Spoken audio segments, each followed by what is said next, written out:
Feliz miércoles, ya estamos a mitad de semana, 17 de febrero 2021, en este día en el que ya estamos recibiendo algunos de los primeros datos económicos que se esperan sobre Estados Unidos, por ejemplo, las ventas al menudeo, ventas minoristas, que más que superan la expectativa, se esperaba en torno de 1,3%, estamos hablando de 5,7%, y también tenemos datos sobre temas inflacionarios, cuánto está presionando o va a presionar la inflación en Estados Unidos en momentos en que está aumentando la vacunación a más de 1.700.000 personas diarias, un promedio de 7 días en Estados Unidos.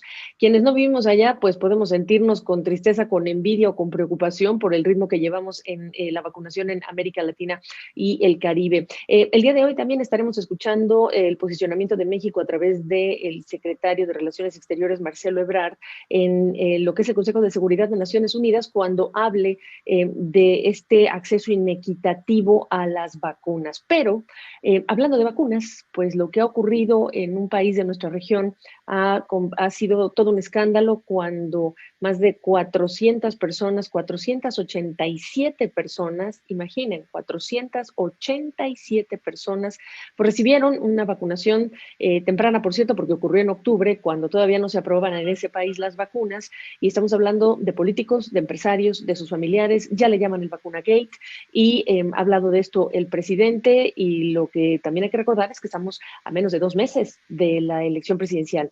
Es todo un tema, y tan es un tema que se va a estar hablando en distintos foros, como uno en el que estará pues participando mi invitado Eric Iriarte, a quien saludo, a quien hace tiempo no veo, te saludo hasta Lima. Yo ayer le preguntaba a Samuel Rota, o le decía, qué vergüenza, ¿qué piensas tú? ¿Cuáles son esos primeros sentimientos viscerales que te llevan a compartir con nosotros? ¿Cómo estás?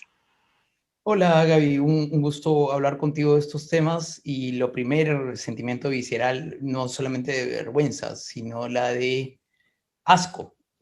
Creo que el término correcto es esa, porque el aprovechamiento del poder para beneficiarse frente a una necesidad pública, pero además negarlo en público y además todo lo que ha conllevado, pues lo que hace es un sentimiento de repulsión hacia no solamente aquellas personas que se hayan podido vacunar, porque además han utilizado una vacuna, sino que además es que se necesita tomar las medidas del caso para hablar de transparencia fundamentalmente en la gestión ahora de estos bienes médicos tan importantes.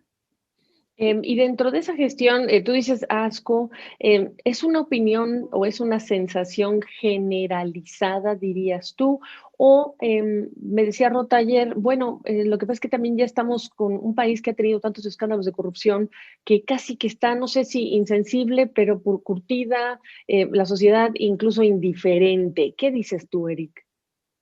Ayer en la tarde, un programa de televisión en cadena nacional donde estaba una de las personas vacunadas, una ex ministra de salud, una persona llamó por teléfono, una persona común y corriente, y le dijo, sálgase del programa, usted no debería estar porque usted se ha aprovechado. Entonces, también la gente de a pie, la indignación de a pie, pero la indignación además en toda la estructura social es grande. También es cierto que en la revelación de los 487, que es aparentemente una primera lista de vacunados, también había gente que efectivamente tenía que vacunarse porque era parte del experimento, era parte del equipo médico. Se sabe que llegaron 3.200 dosis, es decir, 1.800 personas posibles de ser vacunados en doble dosis en septiembre, como parte del ensayo de Sinopharm. Esto además es un detalle importante porque se hicieron un experimento para 12.000 personas. El experimento no está comprometido directamente porque estas 12.000 sí llegaron. Pero estas 3.200 dosis extras tenían que haber sido utilizadas inicialmente para las personas parte del experimento, que no eran tantas, de dos universidades, una universidad privada y una universidad pública, y algunas quedaron dando vueltas. Bueno, estas se lograron utilizar como una suerte de relaciones públicas de vacunas, por llamarle de alguna manera, con altos funcionarios y funcionarios que tenían que ver, y aquí es donde entran los problemas de transparencia, con las compras de las vacunas, funcionarios de la Cancillería. Por un lado estaba un ministro, consejero que le llamaban el zar de la vacunación en Cancillería, directamente. Estaba la misma canciller que ha tenido que renunciar, una diplomático de 35 años de carrera, la ministra de Salud, funcionarios, viceministro del Ministerio de Salud, enlaces en ciencia y tecnología, en la dirección de medicamentos, es decir, todos aquellos que tenían que haber algún tema de involucramiento en la toma de decisión antes de la vacunación, y ese es uno de los problemas. No me quiero casar con la idea a priori de que, o inmediata, de que lógicamente esto sería una conducta reprobable, porque son tantos, Eric, no son uno, no son dos, no son tres, son 487 funcionarios, empresarios, familiares. ¿Hay algo que te haga pensar que tenía lógica, que era razonablemente justificable dentro del criterio de estas personas que hoy pueda, no decir disculparlos, pero describir bajo qué mentalidad operaron, que diga uno, ah, ok, o realmente esto es alevosía, ventaja y más? Mira, lo primero es que el jefe del experimento médico el día de ayer declaró de que ellos no vieron nada malo, que ellos simplemente así funciona el país. Además, lo dijeron con esas frases, que Así además, funciona el país. de hecho, tenemos que hay personas que se dedican al lobby. Entonces dice, ¿por qué inyectaron a esta persona que se dedica al lobby? ¿Por qué queríamos luego ampliar nuestro laboratorio médico? Oye, pero ¿por qué también a los familiares de algunos funcionarios? Bueno, porque me lo pidieron directamente, pero además porque no vimos nada que fuera contra la ética. Tanto así que el nuncio apostólico en el Perú también ha sido vacunado y su declaración es que porque fue consultor ético. Un principio ético es precisamente ser transparente y ser público. Es decir, la transversalidad de las personas y los familiares y cercanos que se han utilizado, empezando por el presidente, tiene que ver, de nuevo, no solamente con la toma de decisión, sino con la no información pública cuando habían personas que declaraban públicamente. La ministra de Salud, que ha renunciado hace poco, declaró abiertamente de que ella iba a ser la última en ser vacunada porque el capitán se hunde con el barco. Bueno, pero en realidad ella ya se había vacunado. Entonces, esta circunstancia, primero, que son 487, pero quedan en el aire alrededor de unas 1000 personas que pudieran ser vacunadas de este lote total. Si En no octubre se pasado, perdóname, en octubre pasado. desde septiembre hasta finales de enero. Es decir, Fíjate, estamos esta en febrero, para que se entiendan dónde estaban las cosas en el Perú cuando esto estaba ocurriendo, perdona. toma de decisión de Sinopharm de comprar estas vacunas, además, fue el 31 de diciembre. Es decir, relativamente estaban previas a la toma de decisión, no se compraron otras vacunas, habían otras en negociación y ahí empiezan los problemas de transparencia.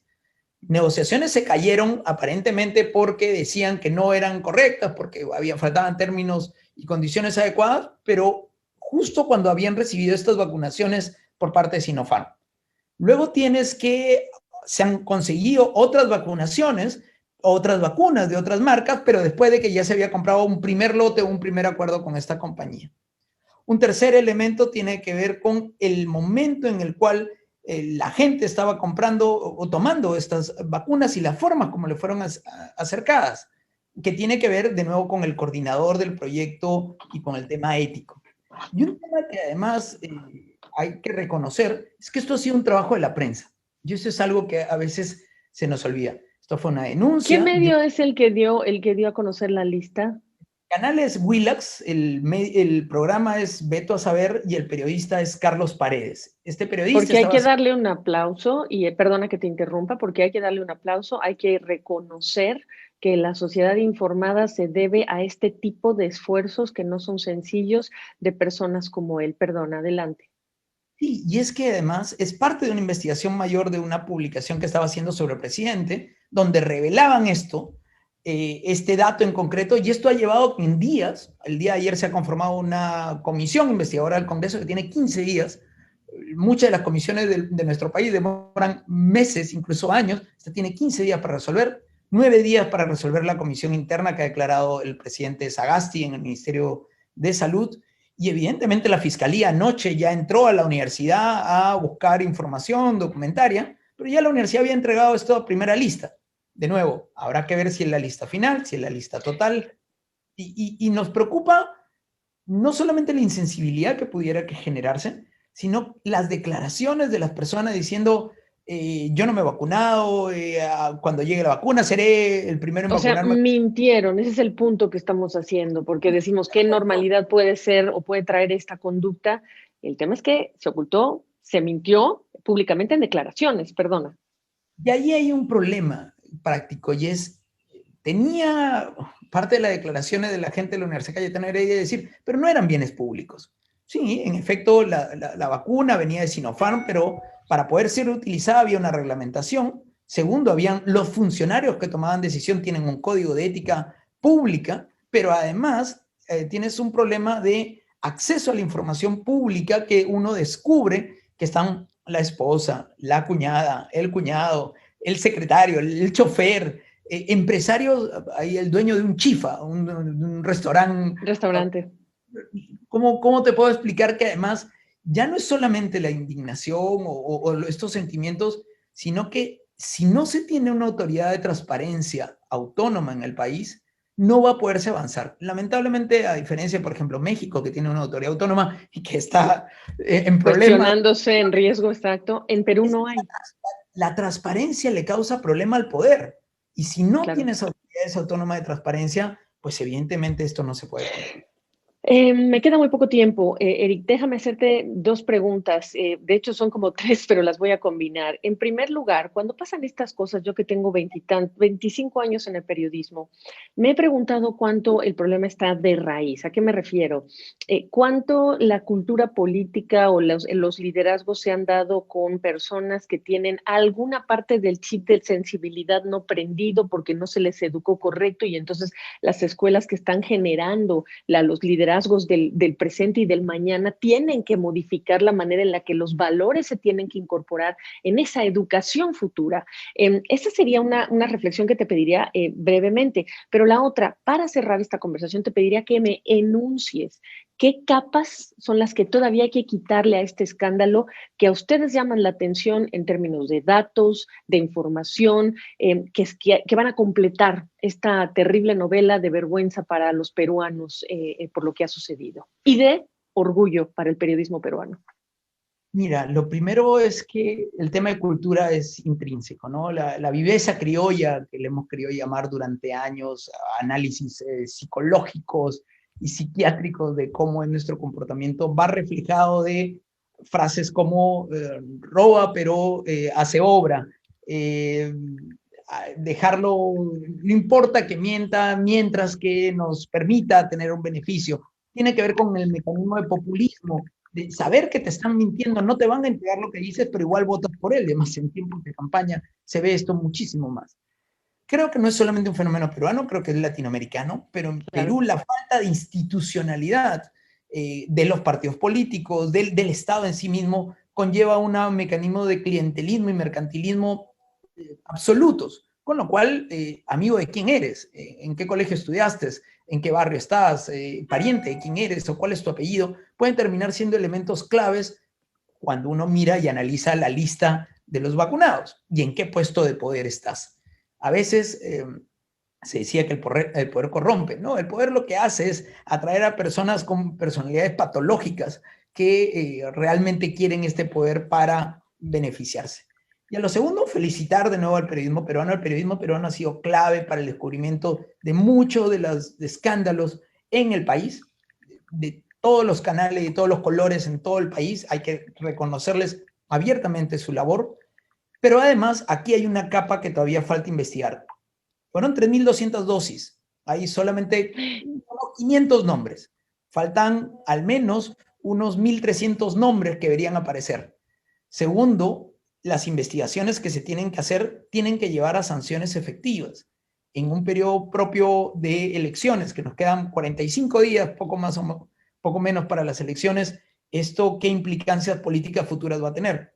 Una tercera capa de investigación es muchas de las personas que han sido vacunadas son funcionarios públicos. Ya el presidente Sagasti ha dicho que no deberían estar en el Estado, pero no van a renunciar porque a ver qué sanción le van a colocar, van a esperar los expedientes. Y los privados que obtuvieron el acceso, como la esposa del presidente o su hermano mayor o la esposa de los funcionarios de Cancillería, ciertamente que va a haber una zona gris en el cual tienes al lado gente muriendo Estamos cada vez más altos en esta segunda ola en el Perú por falta de vacunas. Y alguna gente alegremente ya se había vacunado y pues nos mentía en la cara como país. Creo que nos falta mucho por aprender sobre la transparencia. Creo que es clave que se cree la Autoridad Autónoma de Transparencia. El Ministerio de Justicia ha dicho que lo va a hacer, pero además es clave que la gente indignada no deje solo la indignación como un tema de tweet o un post en el Facebook o en su muro, sino que hagan algo.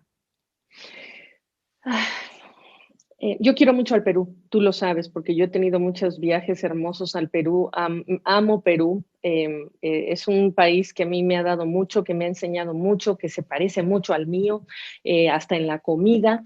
Efectivamente, este es un problema no exclusivo del Perú. Reitero que este es un excelente esfuerzo periodístico para quienes en redes sociales se atreven de la nada y con toda la ignorancia por delante a criticar el esfuerzo periodístico. Es un tremendo ejemplo de lo que es posible en países donde la transparencia no es la norma. Y en un país como Perú, con estas enormes desigualdades, uno se pregunta, como se pregunta en Estados Unidos, dime dónde naces, cuál es tu código postal y te diré qué posibilidades de progreso tienes. Este tipo de conductas subrayan que hay una capa enorme, gruesa, que todavía hay que superar como parte de lo que hay que avanzar para lograr que seamos sociedades más incluyentes. Así que yo trago a Eric, no se hace esta crítica a la ligera, para nada. Es un ejemplo, Perú, de muchas cosas también positivas, pero sí me parecía que en medio de un problema global como es el COVID-19, haber tenido tantísimos funcionarios, empresarios, peruanos, al final del día peruanos, con este tipo de conductas, pues sí llama la atención y nos invita definitivamente a hacer una reflexión, y podrá ser esta la primera de muchas, Eric, así que gracias por compartir tu perspectiva. Eric tendrá, por cierto, un foro más tarde sobre este tema con otros expertos allá en su país, pero para nosotros era importantísimo traerte y que tú seas el que le describa a los ciudadanos de la región cómo lo estás sintiendo, qué es lo que estás esperando y qué es lo que debería ocurrir. Gracias. Gracias a ti, y el trabajo de la prensa es fundamental para esto.